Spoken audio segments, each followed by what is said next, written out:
राधे राधे मेरे प्यारे दोस्तों, स्वागत है आप सबका मेरे एक नए ब्लॉग में। तो आज मैं आ चुकी हूँ बुआ के घर पे शनिदेव महाराज की कथा पढ़ने के लिए, और अभी मैं पूजा की तैयारी करूँगी। पहले देखिए।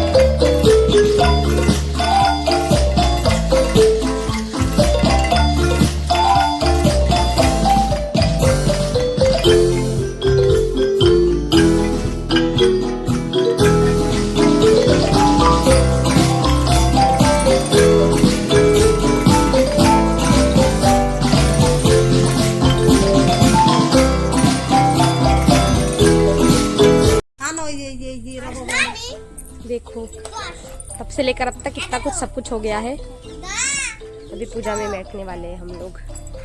मैं पढ़ूंगी। और ये देखो कौन आया है। हिमानी, राधे राधे। दीदी राधे राधे। राधे राधे बक्कू, राधे राधे।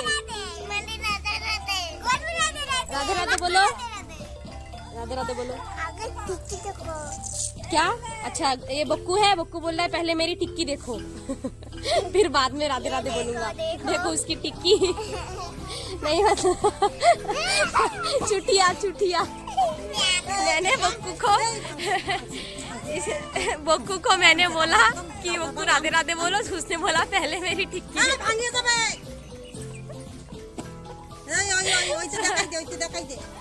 ना तो राधे राधे कहो, राधे राधे कहो। उसे पहले अपनी टिक्की दिखानी है, वो और कुछ नहीं बोलेगा। हाथ जोड़ करो, कहो राधे राधे। राधे राधे पाओ, हाथ जोड़ करो। राधे राधे। और मेरे साथ मेरे चिल्लर पार्टी आ नहीं सकते, ऐसा तो होगा नहीं। दोनों आ गए मेरे पीछे पीछे। देखो अब वो राधे राधे बोल रहा है बक्कू। राधे राधे। ये छोटे वाले भाई का बेटा है, और गोलुआ को तो आप लोग पहले से जानते हो।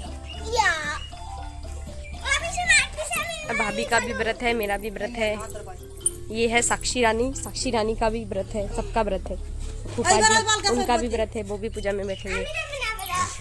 और भाभी तो अंदर रेडी हो रही है, साड़ी पहन रही है। तो अभी मैं पूजा में बैठने वाली हूँ, ठीक है। बताऊंगी आगे सब कुछ। हाँ, तो अभी वक्त हो गया कथा पढ़ने की। चलिए अब मैं कथा में बैठती हूँ। थोड़ी देर कथा भी आप लोगों को सुनाऊंगी, ठीक है। फिर अगर ज़्यादा वीडियो बनाए तो वीडियो बहुत लॉन्ग हो जाएगा, इसलिए थोड़ी देर के लिए सुनाती हूँ, ओके। शिरोधार्य करके मैं अपने घर चला आया। वहाँ मेरी पुत्री अंशुमति ने भी मुझे बताया। शिव शंकर की आज्ञा है, अंशुमति के मन की बात जानकर इसको इस वन में ले आया हूँ। अब मैं इसे आपको देता हूँ कि आपको बैरियों को आपके वश में करा के आपको राज्य दिला दूंगा। ऐसा कहकर गंधर्व राज ने अपनी कन्या का विवाह राजकुमार के साथ कर दिया था। अंशुमन की सहेली की शादी ब्राह्मण कुमार शुचिव्रत के साथ कर दी गई। राजकुमार को सहायता करने के लिए गंधर्वों की चतुरंगी सेना दी। धर्मगुप्त के बैरियों ने यह समाचार सुना तो उन्होंने राजकुमार को अधीनता स्वीकार कर ली और राजकुमार का राज्य उसे लौटा दिया। धर्मगुप्त सिंहासन पर बैठा अपने भाई शुचिव्रत को अपना मंत्री नियुक्त किया। जिस ब्राह्मणी ने इसे पुत्र की तरह पाला उसे राजमाता बनाया। शनिवार के व्रत के प्रभाव व शिवजी की कृपा से धर्मगुप्त इस प्रकार से विदर्भ राज। श्री कृष्ण बोले, हे पांडव नंदन, आप की इस व्रत को करें, आप भी इस व्रत को करे तो कुछ समय बाद आपको राज्य और सभी प्रकार के सुखों की प्राप्ति होगी। आपके बुरे दिनों की शीघ्र समाप्ति होगी। युधिष्ठिर ने शनिवार व्रत कथा सुनकर श्री कृष्ण की पूजा की और शनि के व्रत को आरंभ किया। इस व्रत के प्रारंभ से उन्हें महाभारत के विजय प्राप्त हुई तथा राज्य प्राप्त हुआ। तत्पश्चात स्वर्ग की प्राप्ति हुई। गले के नाम हाँ पूजा दे शनि दोष के निवारण के लिए एक और कथा प्राचीन समय की बात है कि एक बार नव ग्रहों के बाद विवाद होने लगा कि हम में सबसे बड़ा और श्रेष्ठ ग्रह कौन है।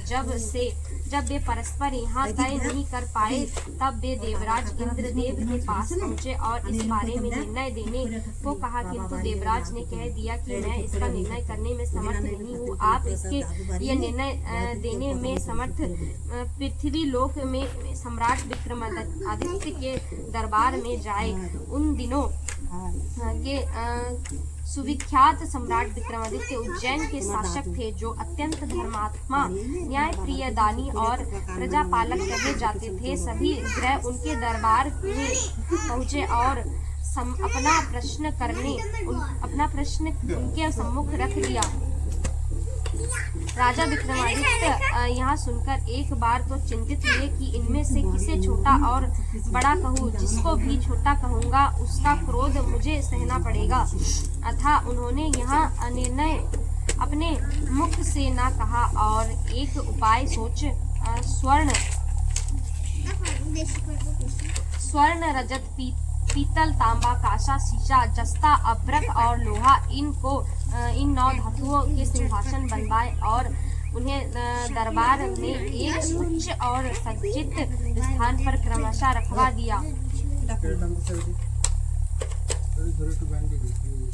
इसके पश्चात राजा ज्योतिषी को बुलवाकर उससे कहा कि वेदांग ज्योतिष शास्त्र के अनुसार इन नवग्रहों की स्थापनार्थ क्रमशः इनको सिंहासन पर आरूढ़ कराए। इस प्रकार सूर्य को सर्वप्रथम स्वर्ण सिंहासन मिला और क्रमशः अन्य ग्रहों को सिंहासन मिलने के अंत में शनि ग्रह को लोहे का सिंहासन प्राप्त हुआ। अब तो शनिदेव को लोहे का सिंहासन देखकर अपना अपमान होता प्रतीत हुआ। इस पर उन्होंने क्रोधाग्नि में जलते हुए राजा विक्रमादित्य को कहा कि राजन, तुमने मेरे को लोहे का निकृष्ट स्थान दिलाकर अच्छा नहीं किया। तुम्हें मेरे द्वारा अत्यंत दुखों की प्राप्ति होगी। राजा बोले, हे शनि महाराज, मैंने तो शास्त्र सम्मत निर्णय अपनी बुद्धि विवेक से किया है। आप इसे अपमान समझते हैं तो समझे, आपके महत्व को भी मैं भली भांति जानता हूँ कि और यहाँ भी मुझे ज्ञात है कि जब श्री राम, लक्ष्मण, महापंडित रावण आदि भी आपके प्रभाव से नहीं बच सके तो मैं कलयुग का प्राणी कैसे बचूंगा। मुझे तो आपके द्वारा दिए दुखों को भोगना ही पड़ेगा। जब समस्त ग्रह अपने अपने स्थानों को चले गए तो राजा ने सोचा कि जो निर्णय दिया गया वह उचित ही था। जो मेरे भाग्य में लिखा है वह तो होना ही है, इससे चिंता की क्या बात है। कुछ समय पश्चात जब राजा अपने दरबार में बैठे थे तो वहाँ घोड़ों का एक व्यापारी आया। राजा ने उसके कहने पर उन घोड़ों में से एक घोड़ा क्रय किया और उसकी परीक्षा के लिए स्वयं सवारी करने उस घोड़े पर बैठ गए। राजा घोड़े की पीठ पर बैठे ही थे कि घोड़ा उनके नियंत्रण से बाहर होकर पवन वेग से उनको ले चला। उनको लेकर वह एक घनघोर जंगल में पहुंचकर अपनी पीठ से उन्हें गिराकर तुरंत ही अदृश्य हो गया। भूख प्यास से व्याकुल राजा उस बियावन जंगल में भटकते रहे। बड़ी देर बाद उन्हें एक ग्वाला मिला जिसने उन्हें पानी पिलाया और समीप के नगर का मार्ग भी बताया। राजा ने ग्वालों को अपनी मणियों की जड़ी स्वर्ण अंगूठी दी और आगे नगर की ओर चला। नगर में पहुंचकर राजा घबराए हुए से एक साहूकार की दुकान पर पहुंचे और वहां कहा कि मैं ऐसे ही एक आपदा पर मारा उज्जैन नगर का निवासी विका हूँ। मैं यहाँ कुछ समय बैठकर अपने को थोड़ा सावधान करना चाहता हूँ। साहूकार ने उसको वहाँ बैठे रहने को नहीं दिया, अपितु एक संपन्न व्यक्ति देखकर उनका स्वागत सत्कार भी किया।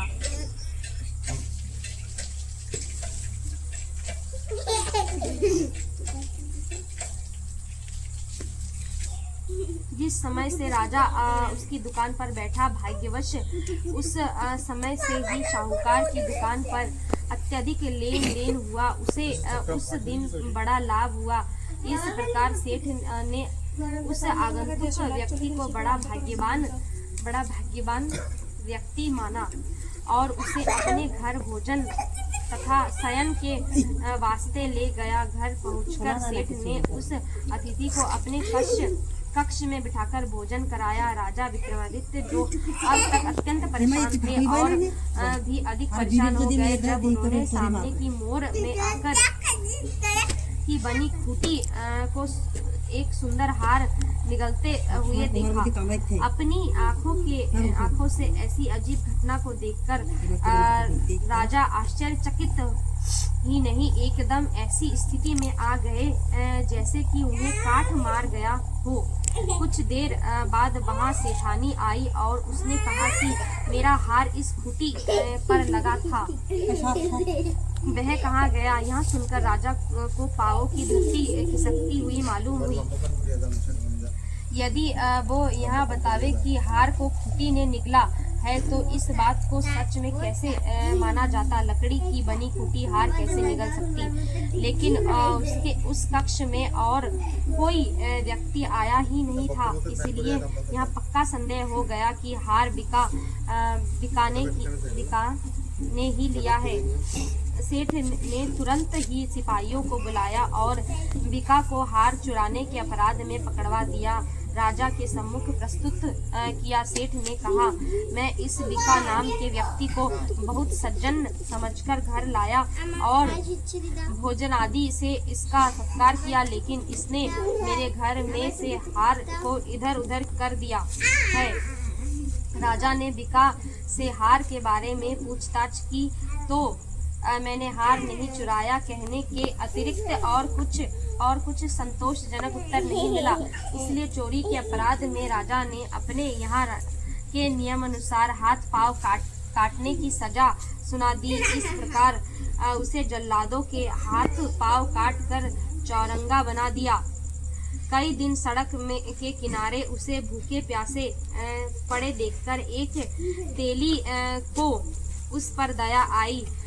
यहाँ बिका को अपने घर ले गया। उसने नाम आदि की जानकारी करके खाना खिलाकर अपने कोलू पर बिठा दिया और कहा कि मेरे बैल को बैठे बैठे चल चल कहकर हाँकने का काम तो कर सकोगे। अब बिका उस तेली के यहाँ रहकर अपनी गुजर बसर करने लगा। राजा विक्रमादित्य बिका बने हुए अपनी इस दशा को किससे कहते?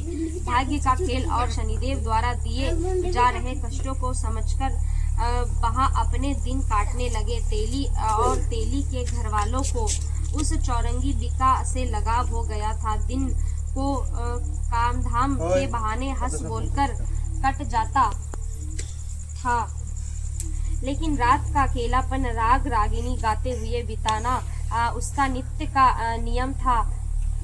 राजा विक्रम के गाने का वह मोहक स्वर बड़ी दूर तक वायु की लहरों के साथ बहता रहता। जो भी लोग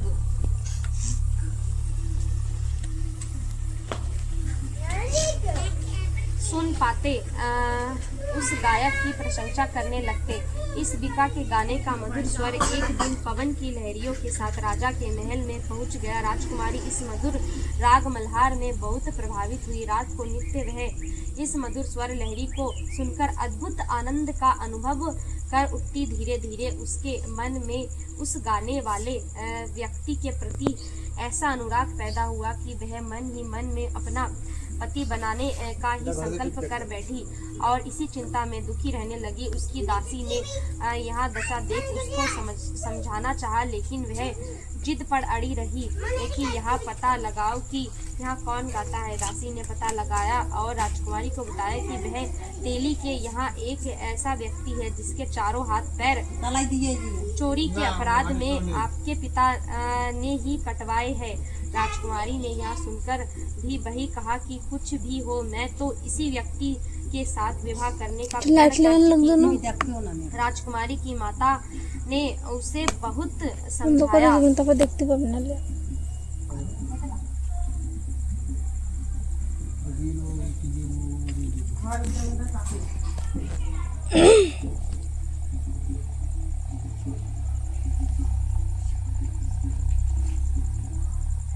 राजा ने भी कहा कि बहुत अच्छे अच्छे राजकुमार विवाह के लिए मेरे सामने है, लेकिन वह राजकुमारी को जिद पर अड़ी थी।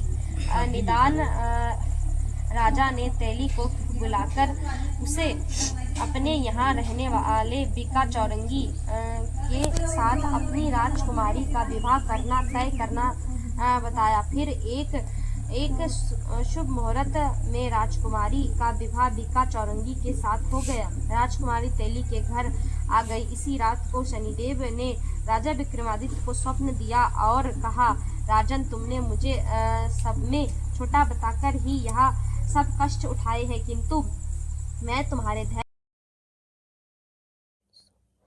कैसा लगा मेरा आज का ब्लॉग, ठीक है, कमेंट करके बताना मेरे प्यारे दोस्तों। और मैंने जो अभी मतलब कथा पढ़ी वो कैसा लगा, ठीक है। और भगवान शनिदेव की कृपा आप सब पर बनी रहे और साथ में मुझ पर भी। और मिलते हैं मेरे अगले ब्लॉग में, ठीक है। तो तब तक के लिए जय श्री कृष्णा, राधे राधे।